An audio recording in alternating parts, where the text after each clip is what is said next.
ನಾನು ನಿಮ್ಮ ಪ್ರೀತಿಯ ದತ್ತಾತ್ರೇಯ, ನನ್ನನ್ನು ದತ್ತಣ್ಣ ಅಂತಾನು ಹೇಳ್ತಾರೆ. ಓಕೆ, ಈ ಚಿತ್ತಾರ ಅನ್ನೋ ಒಂದು ಸಿನಿಮಾ ಪತ್ರಿಕೆ ಬಹಳ ವರ್ಷಗಳಿಂದ ನನ್ನ ಗಮನದಲ್ಲಿದೆ. ಯಾಕೆಂದ್ರೆ ಅದು ಮೊಟ್ಟ ಮೊದಲ ಬಾರಿಗೆ ಅದು ಬಂದಾಗ್ಲೇನೆ ಅದರ ಕ್ವಾಲಿಟಿ ಆಫ್ ಪ್ರೊಡಕ್ಷನ್, ಒಳ್ಳೆ ಲೇಖನಗಳು ಇರುತ್ತೆ, ಬಹಳ ಒಳ್ಳೆ ಪೇಪರ್ ಉಪಯೋಗಿಸ್ತಾರೆ ಅದಕ್ಕೆ, ಗ್ಲಾಸಿ ಪೇಪರ್. ಓಕೆ, ಹಾಗಾಗಿ ನಮ್ಮ ಮುಖಗಳನ್ನು ಅದರೊಳಗೆ ಆ ಪೇಪರ್ನ ನೋಡೋದು ಬಹಳ ಸಂತೋಷವಾಗುತ್ತೆ. ಓಕೆ, ಈ ಚಿತ್ತಾರ ಈಗ 15ನೇ ವರ್ಷಕ್ಕೆ ಕಾಲಿಡ್ತಾ ಇದೆ. ಈ ಸಂದರ್ಭದಲ್ಲಿ ಈಗೊಂದು 2-3 ವರ್ಷದಲ್ಲೋ ಏನೋ ಅವರು ಚಿತ್ತಾರ ಸ್ಟಾರ್ ಅವಾರ್ಡ್ಸ್ ಅಂತ ಒಂದು ಕಾರ್ಯಕ್ರಮವನ್ನು ಇಟ್ಕೊಳ್ತಾರೆ. ಓಕೆ, ಬಹಳ ಚೆನ್ನಾಗಿ ಆ ಕಾರ್ಯಕ್ರಮವನ್ನು ರೂಪಿಸ್ತಾರೆ.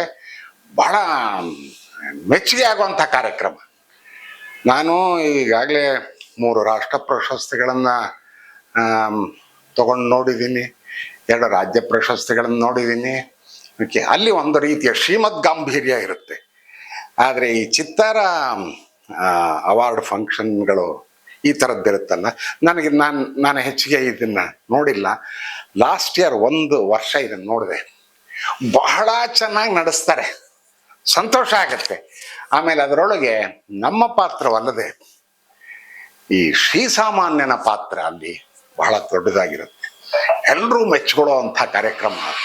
ಓಕೆ, ಆ ರೀತಿಯ ಒಂದು ಕಾರ್ಯಕ್ರಮ ಸದ್ಯದಲ್ಲಿ ನಿಮ್ಮ ಮುಂದೆ ಬರಲಿದೆ. 2024ರ ಚಿತ್ತಾರ ಸ್ಟಾರ್ ಅವಾರ್ಡ್ಸ್.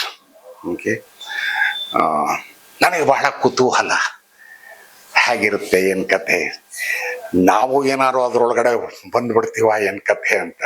ಓಕೆ, ನೋಡೋಣ. ನಾನು ಆ ಕಾರ್ಯಕ್ರಮದಲ್ಲಂತೂ ಭಾಗಿಯಾಗ್ತೀನಿ. ನೀವು ಬನ್ನಿ, ಅಲ್ಲಿ ಭೇಟಿ ಆಗೋಣ. ನಮಸ್ಕಾರ.